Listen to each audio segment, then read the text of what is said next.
আজকে আমাদের ভারতীয় মজদুর সঙ্গে আপনারা সবাই অবগত আছেন 1955 সালে 23শে জুলাই ভারতীয় মজদুর সংঘ প্রতিষ্ঠিত হয়েছিল। সেই সংঘ থেকে আজকে 2024-এ আমাদের 70তম পদার্পণে আমরা পা রেখেছি।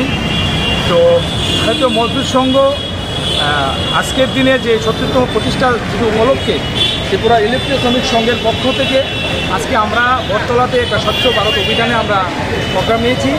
এই স্বচ্ছ ভারত অভিযানের মাধ্যমে আমরা ত্রিপুরা রাজ্যের সমস্ত মানুষের কাছে এবং সমস্ত শ্রমিকের কাছে আমরা একটাই আবেদন করতে চাই, এই স্বচ্ছ ভারতের মাধ্যমে যাতে আমরা আগামী দিন যাতে আমাদের যে পরিকাঠামো সমস্ত দিক দিয়ে যাতে আমরা স্বচ্ছভাবে এগিয়ে যেতে চাই। নমস্কার, আজকে আমাদের ভারতীয় মজদুর সংঘ বিএমএসের 70তম প্রতিষ্ঠা দিবস। এই উপলক্ষে আমরা ত্রিপুরা ইলেকট্রনিক রিক্সা শ্রমিক সংঘ থেকে অভিযান যে সভ্য ভারত, স্বচ্ছ ভারত, আমরা চাই এই জিনিসটাই। আমরা চাই বিএমএসের দিয়ে আমরা সভ্য